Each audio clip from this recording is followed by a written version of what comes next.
Sagantaan ashaaraa magariisaa marsaa arfaffaan akka naannoo Oromiyaatti adoolessa 11 bara 2014 akka eegalame ni yaadatama. Bu'uuruma kanaan godinaalee fi magaalota naannoo Oromiyaa adda addaa keessatti hojiin eegalame kun akkuma itti fufetti jira. Miseensi caffee Oromiyaas godina Shawaa Bahaa aanaa Lumee ganda Malmalee keessatti bara darbeerraa eegalee hojii biqiltuu dhaabuu raawwataa tureera. Ganda Malmalee iddoo dhaabbii biqiltuu ashaaraa magariisaaf adda ba'e kana keessatti bara 2013 dura dargaggoota naannichaatiin kunuunfamaa tureera. Lafti dhaabbii biqiltuu kanaaf adda ba'ee jiru lafa hektaara 5 ol kan ta'uu fi dargaggoota biqilticha kunuunsan hedduufis carraan hojii uumameera. Sagantaa ashaaraa magariisaa marsaa arfaffaatiin hojjettoota mana hojii caffee Oromiyaa dabalatee dargaggoonni hojii kunuunsa biqiltuu kana irratti gurmaa'an sagantaa dhaabbii biqiltuu raawwataniiru. Afaan yaa'ii itti aanaa caffee Oromiyaa obbo Eliyaas Ummataa sagantaa ashaaraa magariisaan biqiltuun baroota darban dhaabamaa ture madaala qilleensaa sirreessaa jira jedhan. Nuti akka caffeetti adda durummaadhaan iddoo fudhannee lafa maqaa caffeetiin waamamu akkasittiin argannee dhaabuu keenyaaf gammachuu guddaatu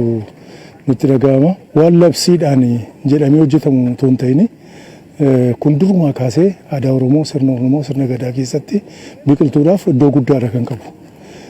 Kunatu dagatamee ture. Isa dagatamee ture kana muummichi ministeera keenya waggaa arfanarraa inishatiivii kana fudhachuudhaan kaka'umsa isaan uumaniin hojiin kun hammam akka bal'inaan hojjetamaa jiru ilaalaa jirra. Kanaaf nuti akka caffeetti egaan beektonni kan jedhan waa lama jedhu. Namni dhaloota boriitiif yaadu, namni boriif jedhee hojjetu waan baay'eetu hojjeta sana keessaa waa lama. Tokkoffaan biqiltuu dhaabuudha. Biqiltuu dhaabuu jechuun sanarra kan darbeedha. Biqiltuu dhaabuu jechuurra waan darbeedha jechisa. Biqiltuu dhaabbate jechuun qilleensa mijaatu jira jechuudha. Qilleensa mijaatu jira jechuun lafa gabbataatu jira jechuudha. Biqiltuu dhaabuu jechuun bishaantu jira jechuudha. Waa hundatu jira jechuudha. Kanaaf agirooekolojiin akkasittiin mijataa ta'ennaan waa hundaaf ta'a jechuudha. Tokko isa kana dhalootaaf kan yaadu isa kana hojjetaa biqilaa dhaaba. Akkuma amma ilaalaa jiru waggaa 4 gidduutti jijjiirama jiru nagarra. Amma naannoo Adaamaa naannoo Lomeeti kan jiru. Lafti naannoo kana hammam akka inni miidhamee ture hin beekna. Namni reefuu dhalate hin jiru waggaa 4 fuulduras naannoo kana jiraatamaa ture. Naannoo gamoo abbaa gadaa kana dabalate naannoo warshaan indastiriin babal'aan daandii babal'aan jiran kana dabalate gammoojjummaan baay'ee miidhee kan ture. Lafti digrii kan ta'e kaniif fofottooquu jalqabee ture jechuudha. Amma gamasii gamanatti yoo ilaalte jijjiiramumti waggaa arfan kana keessatti dhufaa jiru waan guddaadha jechuudha. Biqiltuun duulaan dhaabamaa ture duulaan kunuunfamuun immoo dhimma filannoof dhiyaatus miti jedhan obbo Eliyaas. Dargaggoo naannoo wajjin waliin taane wanti nuyi hojjetaa jirru jira. Akkuma argaa jirtan kana miseensonni keenyas hojjetoonni caffeedha. Bal'inaan asitti argamanii nu wajjin kan dhaabaa jiranii. Kunuunsa isaas dhaabuu duwwaa miti gaa rakkoon biyya keenya keessatti hin dhaabbataa kunuunsa hin qabu. Kanaaf immoo kana bifa fooyyee qabuun bara kana barreen gaddaadhaa kaasne dargaggoota naannoo gurmaa'anii wajjin ta'uudhaan waggaatti yeroo barbaachisu hundumaa bishaan obaasuudhaan kunuunsa gochuufiidhaan waan hojjetamaa jiru jechuudha. Iddoon dhaabbii biqiltuu ashaaraa magariisaa addatti miseensota caffeef kenname kun hojii dhaabbii biqiltuu kana cinaatti dargaggootaaf carraa hojii salphaa uumeefii jira kan jedhan itti gaafatamaa waajjira caffee Oromiyaa obbo Indaashoo Abbabaati. Sagantaa ashaaraa magariisaa kanaan waajjirri caffee mootummaa naannoo Oromiyaas yeroo darbees yaa'ii keenya idilee sadaffaa waggaa tokkoffaa bara hojii ja'affaa irrattis guyyaa sanis hojiin kun hojjetamaa ture jechuudha. Amma immoo bakki addaa akka waajjira caffeetti addatti kunuunsuudhaaf fudhanne kanarratti godina Shawaa Bahaa kana keessatti aanaa Loomee irratti hojjechaa jira. Bara darbees bakkee kanatti akkuma argitan biqiltuun kun dhaabbateera. Biqiltuun dhaabbate kunis kunuunfamaa tureera.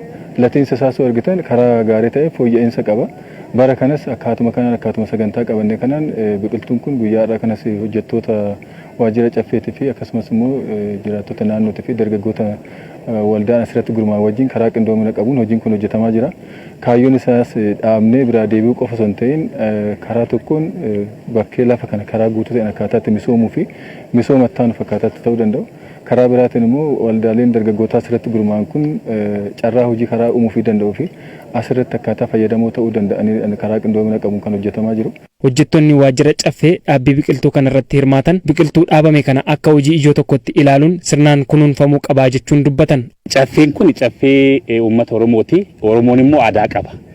Aadaa inni qabu keessaa uumaa fi uumama isaa hin kabaja. Uumama isaa keessaa immoo bosonaaf bakka olaanaadha kan inni kennu. Duudhaa Oromoo keessattis namni waan ol guddatu hin miidhu hin guddisa malee. Kanaaf biqiltuun dhaabuun kunuunsuun aadaa Oromoo irraa kan dhufe jechuun hin danda'ama. uumaa faana walta'ee jiraata, uumama faana walta'ee jiraata Oromooni. Kanaaf duudhaa keenya ganamaatti haa deebinu jedhee mootummaan naannoo Oromiyaa caffee mootummaa naannoo Oromiyaatiin labsee jira.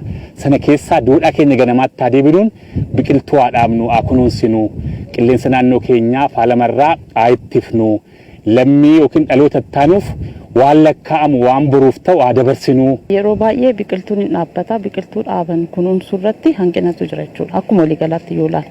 Kanaafuu amma biqiltuu dhaabuu qofti galma miti. Biqiltuu dhaabbate sana akka inni qabatu irratti hojjechuun kunuunsuun hojii guddaadha waan ta'eef akka waliigalaatti seektaroota mootummaa ta'u nama dhuunfaa ta'u akka biyyaatti akka Oromiyaatti biqiltuuwwan miiliyoonaan waggaatti dhaabnu kana irra deebinee yeroo 2-3 akka inni qabachuu danda'utti kunuunsuu qabna. Ciminni ture dhaabuu fi duulaan yeroo tokko bahanii dhaabuun akkasuma baay'inaanis dhaabuun jalqabbiin kunuunsaas jira. Akka hanqinaattii fi fuula dura cimuu qaba jennee kan laallu caalmaa biqiltuutti dhaabuun caalaa kunuunsi iddoo guddaa qaba. Namni biqiltuu dhaabe tokko biqiltuun dhaabe sun eessa ga'e jedhee tokkoon namaa odiitti godhee ilaaluu ture jiraata. Obbo Asraat Geetuu bulchaa aanaa Lumeeti. Aanichatti sagantaa ashaara magariisaa akka biyyaatti labsame bu'uura godhachuun biqiltuuwwan nyaataaf oolan irratti hojjechaa turreerra jedhan. Kanaanis bu'aa argachuu eeran. Akka waliigalaatti biqiltuu miliyoona 32 akka aanaa keenyatti qopheessineerra. Biqiltuu miliyoona 32 qopheessuu qofa osoo hin taane qabatama aanaa keenya gandoota baadiyyaa 35 qabna. Gandoota baadiyyaa 35 irrattu gosoota biqiltuu adda addaa dhaabneerra. Kana keessa xiyyeeffannaa addaatiin bara kana kan hojjenne inisheetiiviiwwan mootummaan keenya xiyyeeffannaa addaatiin hojjechaa jiru keessaa tokko misooma avokaadooti. Kanaaf misooma avokaadoo bara kana gara biqiltuu 87 qopheessine yeroo ammaa kanatti gandoota adda addaa keessatti biqiltuuwwan gosa avokaadoo kun bal'inaan dhaabbateera. Biqiltuun kun biqiltuuwwan dhaabuu qofatanii kan gabaa irratti barbaadamanidha. Egaa muuxannoo aanaa keenyaa keessatti biqiltuuwwan avokaadoo kun ekspoortii gochuu calqabneera. Dargaggoonni hojii kunuunsa biqiltuu kanarratti hojjetaa jiran hojii kanaan bu'aan argatan xiqqaa ta'us hojiin kun faalama qilleensaa waan to'atuuf itti gammanna jechuun dubbatan.